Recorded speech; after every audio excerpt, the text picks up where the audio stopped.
Tréfh is fear a bhí ag fuireann amán na Gaillimhe na anéireann na nachtúidí. Ach nuair a bhí ar a grúchaint te barce chróchaí, bhí fuireann óg ocrocha treabhail a hubba de bradáran.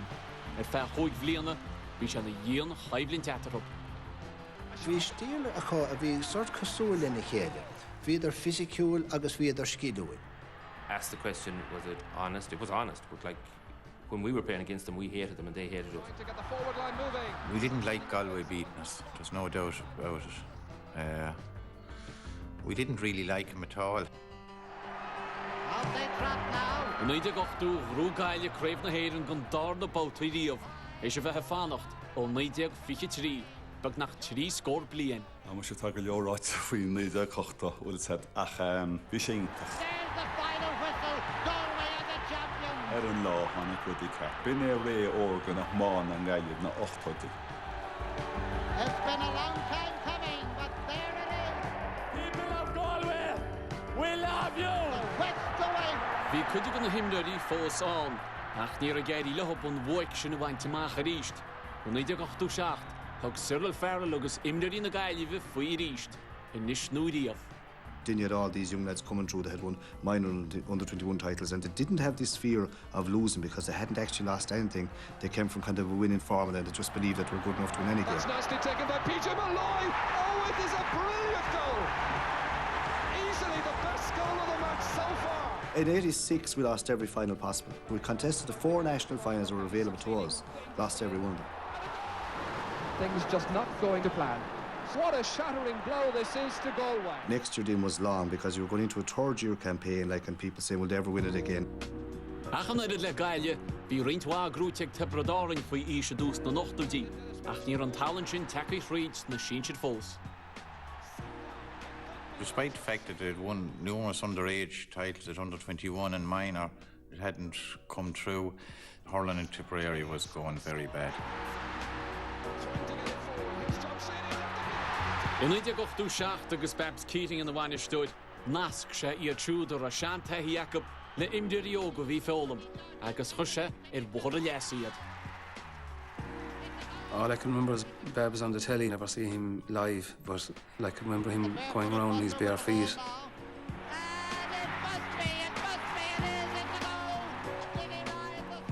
Most of the players were in awe of these 3 men, Babs and T.O. English and Donny Neal. Welcome to Michael Keating. Michael Keating with it now from 20 yards out. They shot it and it's a goal. It took different qualities to be successful as a senior inter-county player. So we set about building up what we believed was the team and the recipe for success. It was a completely new change of attitude, I think, in Tipperary, and a very professional attitude. For it. Oh, he's left it behind him. Another chance for Tony O'Connell. Another goal. Yes, it's unbelievable. That's it. After 16 long years in the wilderness, victory belongs, and deservedly so, to the Premier County. Cluffi Leachanis yn ein y Gael yn lleid chloi elefila caig Tipperary. Ach fi Cluffi Canis na heirin coel ti gaflian ers y chelig na Gael ni fetche esgo eg cacht o'r acab. Nor a husig Tipperary e trenal in 98 fydd yr y trenal chun cref na mwyn y fwchyd.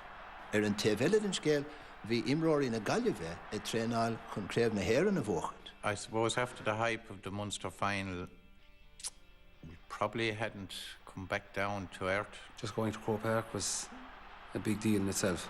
It was something we weren't used to, and like the crowds, and just to be there on the pitch. When Richard Stakelum said the famine was over, I think that's when we started getting motivated. We intended to keep Tipperary star for another while. It was probably the most honest game of hurling that Tipperary and Galway had played, because we just stood toe-to-toe and played hurling.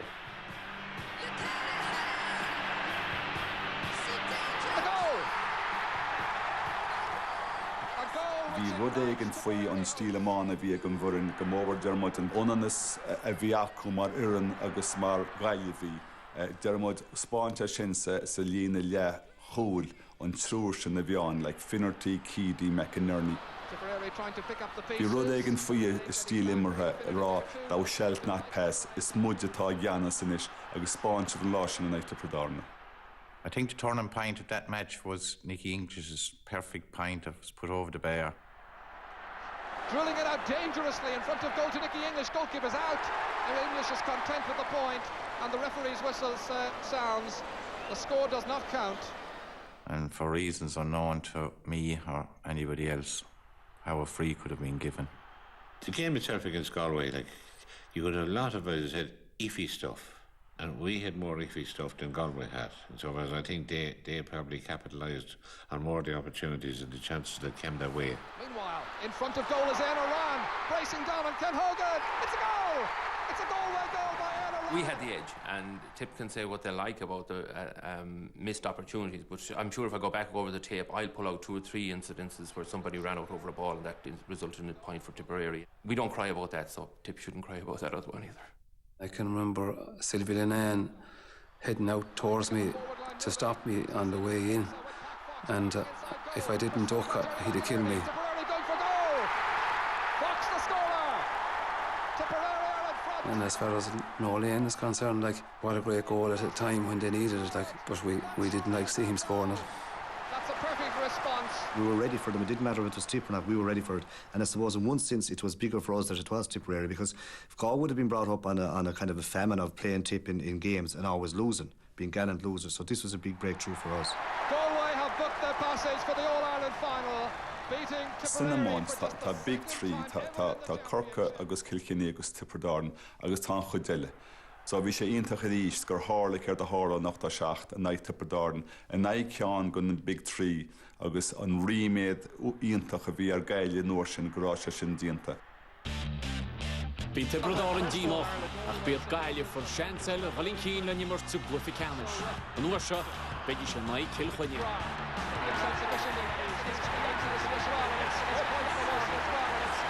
Taréistóid an gáclathe ceannis ribbe sin a chailúint, bhí de ré chun dul trí fallí chun an ceann son a bhainte amach féin.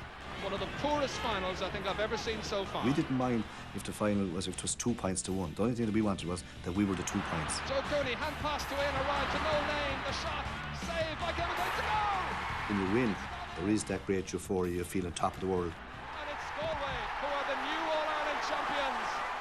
An bhliain dar gíon is a glufic canis na héireann a chas Gael agus Tipperary ar a chéile. Ba in chéadúir ag Tipperary as a glufic canis ó 1970 híon. Gorta go 8 bliana déag agus chaidí sé bheith amach chun na championí wola. Ní raibh an cheist faoinis gur bhíad seo an dá iad omána a beár an éireann. We went into the All-Ireland that year with 1 goal, and that was to keep our own throne and keep Tipperary off the throne as long as we could. This was it. We were 70 minutes away from winning the Lee McCarthy Cup. Chuineachlam an tension úfasach a bhí go leisteach, like, mar bhí nerid is steak, bhí Tipperary na gar an chéad cheann na 7 go Bruchtal, bhí nóíocht idir an dá bhainisteoir, bhí Gael gar a péir a chuir le chéile don chéad úr díobh, agus seo the clash of the titans a bhí on cart. The hype was unreal, and the hype between myself and Babs would be unreal as well. Like, what people didn't realise is for 79, for about a year and a half, Babs and I were travelling together from Dublin along with 1 or 2 other players training with Galway. Our fans would be giving Babs abuse, and their fans would be giving me abuse, but that'd be part of it. And when the match would be on, it'd be war. That's Peter Finney breaking it up before Bobby Ryan can get back to put in a challenge. He's stuck it over the bar. Qualification there with Donny O'Connell, and Tony Keaney steps in as it's 11 points to 8. Ar nói bhí conspósa glufa déar muintir Tipperary an go brach leat gur a cúl fáid John Leahy víd lethach.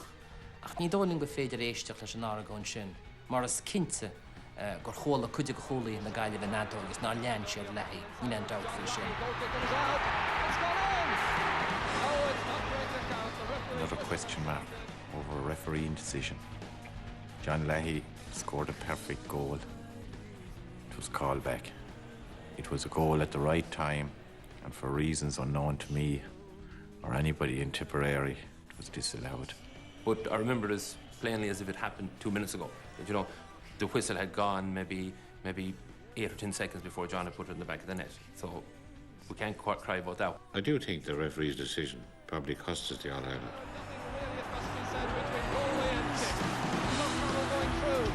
The shot. There's just 2 points between them. Compelling contest, not over yet. John Collins on his knees. Even Tipperary pulled us back, I think, on 3 occasions to 1 point in the second half. We were still able to up the ante. And then we had the MasterCard. It would have been said under no circumstances, if no lane come in, that he's not to be allowed an inch of space. But he had that knack. He just snuck around Conor O'Donovan and hit the ball to the back of the net, and it's all over. Hug sé míú nua don ráite sin impact sub. Agus tarrant ha deran na himara fi bulla sir ag Tipperary agus hasnicky English as keen on bulla sir. Tip looking for a goal. It's a penalty, I think. Nick English got a free, and he was wondering how much time was left, whether he go for the goal, whether he go for the pint to join. Sylvie was in the vicinity, and he heard him ask him what time is left. Sylvie said to Nicholas, you have 12 months now. He dumps it over the bar. Galway completed fabulous, 2 in a row. I think the occasion got to us maybe too. We didn't play well on the day. They have a lot of hard work to do, Jimmy. But if they're men, point I made, if they're men, they'll be back. If they're not, they don't deserve to win the All-Ireland. Right, thank you, Michael. If we were men, we'd be back. But that was right. If we were men, we'd be back. The release of pressure from having got over Tipperary again after such a tight, hard game and such a build-up before the game, there was such hype about it.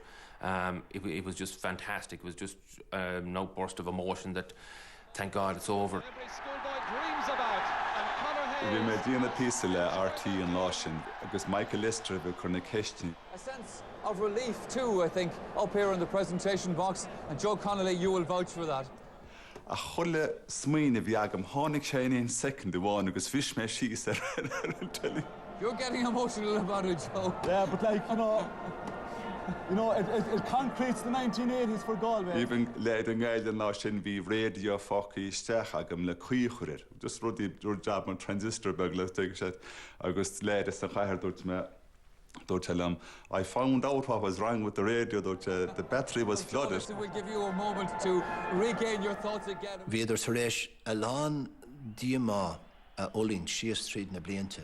Bhí si de reis, bhuaigh siad 8-7 agus inis bhí créamh 8-8 buaiteach. Viidir in ard a réma ó thaobh sciilde, ó thaobh aclaíochta de, ó thaobh muoíine de, agus creidimh, bhí gachrúdacha.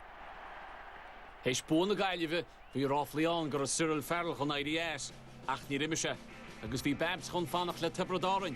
Ní ra deireadh na homaíochta idir na fórne seo, feictíthe fósaing.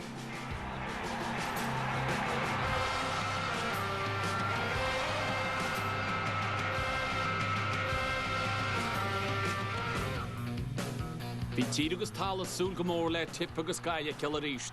Tharla sé, I glufi canis na stratha an 8únaí. Gaile bhí nuachtar agus na Tipperary ag gíréad a chanuasas. Panuag mar Babs, because the Macapaga Major go root Babs let Tipperary. Lads, it's about time you stood up to those Galway fans. Agus Nira Tipperary, the home of hurling. Nira sé a gera caliún te na Gaillimhe, good Steve Huir. 8-7, 8-8, agus 8-9. Johnny Buck's outside if he wants to give it to him. He has. The 3 for goal.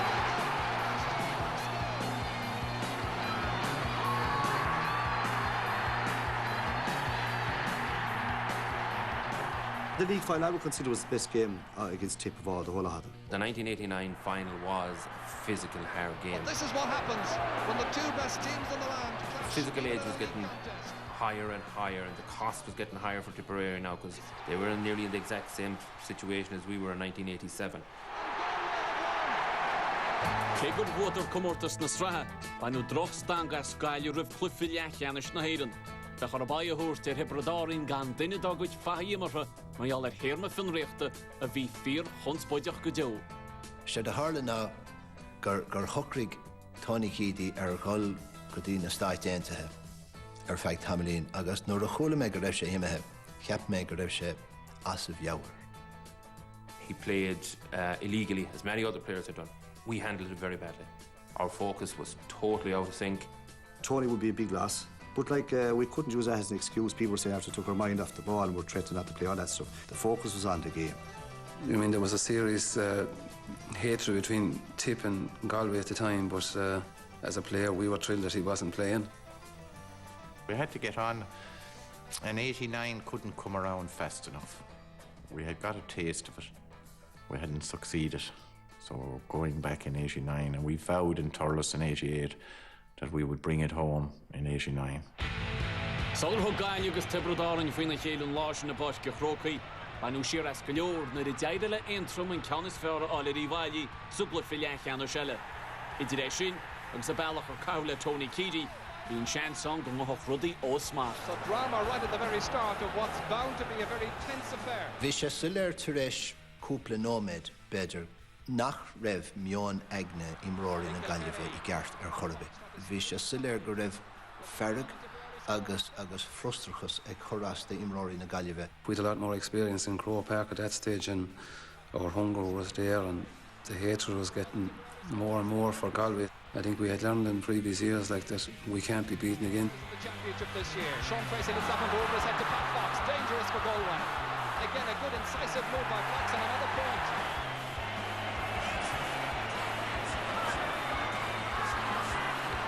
A shot, a goal! Goals kept us in that game, really. Tipperary doing the order, and we were still, even towards the end, we were in the game. But like when you get the goals, it's time to glass over other things. But we weren't scoring any points as such, and like we were lucky to be so near Tipperary. Carrying the fight forward, Ryan once again to Michael McGrath. He's got a point, driven in smartly towards Fox. Pat Fox once again getting through. A goal! 2.5 minutes. It was a tremendous goal. He just drove it into the back of the net, and really, we were always going to win that match from there on. In towards Nicky English, held or was he? And it's a penalty! Remember, Tip ahead by 3 points.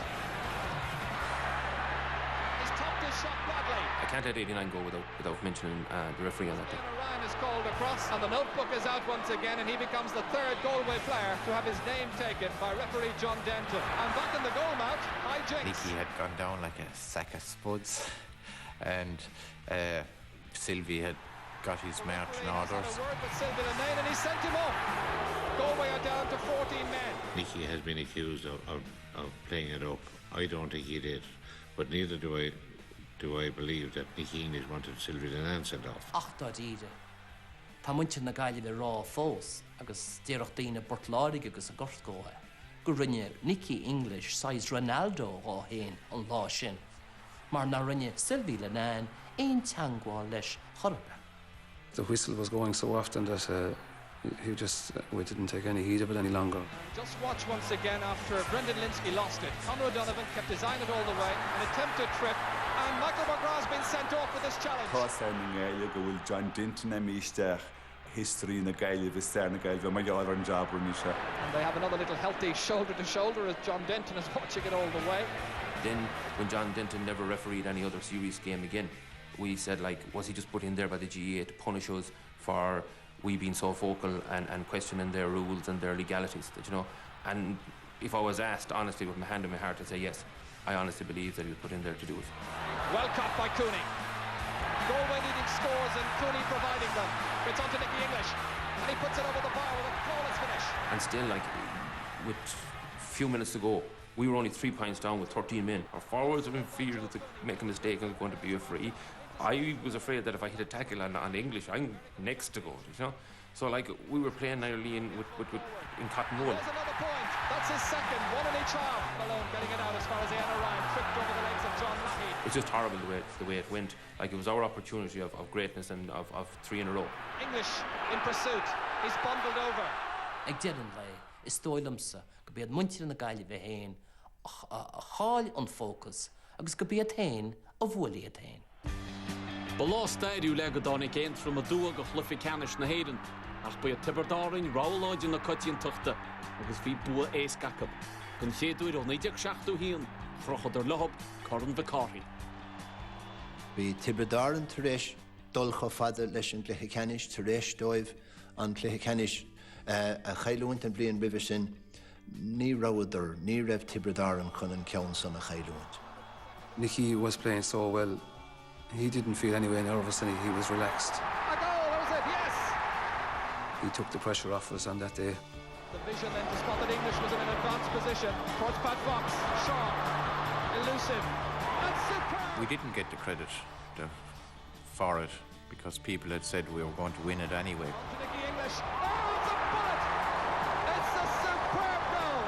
Tipperary have bridged an 18-year gap. We're proud to be Tipperary. It's great to be from Tipperary.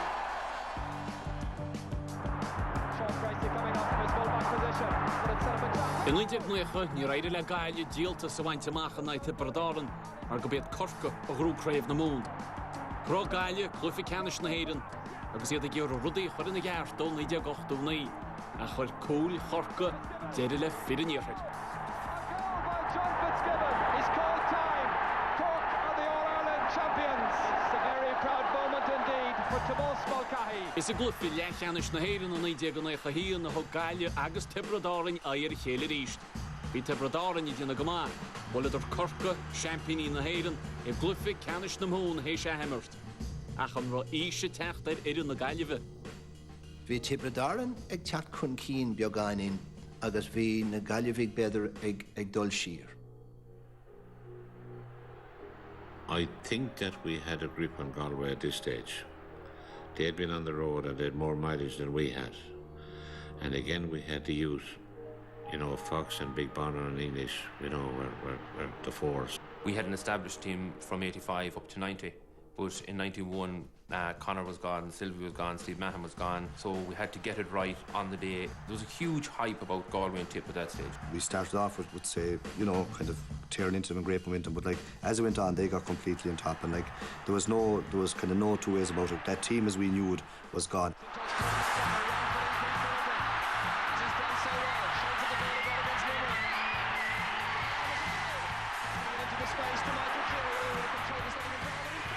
For Michael Cleary, cool má is genóméid san glyfa sin. Agus níor tháinig Gaile as da ríad a píre. Absolutely over the bar. At one stage he seemed to be winding himself up to fire it in, but knew there was a danger. It was a bit of frustration, don't you know, like they were our arch rivals, don't you know, over the past 5 or 6 years. We were able to keep them at bay, and while we could, it was brilliant. Now they were on top of the stack and we were finding it hard to swallow. Two players in well. Didn't hit roll the first time, but it Is Gaile go tí siar go mór. Is a nish a bhí Tipperary I taspáint chomá agus a bhí siad. Agus dá ríide grúisiad an glyfa sin go héasca, an éasca go deo. Agus dá ríide chuir siad deile leis an ré óga sin a bhí a Gaile. We knew ourselves that we weren't the force that we were. Bit by bit, we were beginning to fall apart. 91 was the last nail in the coffin. to cower the 45-metre line. Oh, just cousin Conor staking him. Can't do too much in that one. It just got inside the right-hand post. Cooley. The final piece of action from what was a disappointing semi-final. Tip by far the masters. Bhí deireadh teachaí le ré organ na Gaillimhe mar sin, agus leis na Tipperary ár de réime, ba iad rána coitiantachta go chlufi canis na héireann in Michael Chunne. And it was great that we beat Cork in a Munster final, Galway in a semi-final. We had to beat Kilkenny in a final. Pat Fox, Pat Dwyer comes out. John Lahey. That's the opening point of the match. John Lahey, the man of the moment. Tipperary's once again to a 2-point lead. He's got a goal. And we did beat him in 91, so we could be now called true All-Ireland champions, no question marks. Liam Welch, robbed. Pat Fox, that may seal it now. It's all over and Tipperary have won the All-Ireland. It took 12 long, lonely, hard months to bring this cup back to Tipperary, but we did it in style. Galway would like to think they probably should have won more. We would like to think we should have won more as well, but on reflection, over the 5-year period we'd won 2, Galway had won 2, and Cork with Father Michael O'Brien had sneaked in and won the other one. Is imlí chuir síosa an forid an díanóíocht a bhí idir na fórne seo. Caibling to spleag an méid aibre bhí na tastal le gríma áil choran bheith. It was great rivalry, intense, passionate, cruel at times. We always celebrated in style. My mother used to put the holy water on the car as I'd leave home of a Saturday evening. Make sure and be back tomorrow evening. I'd say, of course I will, Mammy. She wouldn't see me for a week. Looking back, asked me, would I start again in 85? and work my way up to play against Tipperary in All-Ireland semi-final. Even to get another crack at 89, I'd do it. I'd even take Dinton. You know, I don't know how the outcome would be, but he wouldn't finish or I wouldn't finish. I don't know which.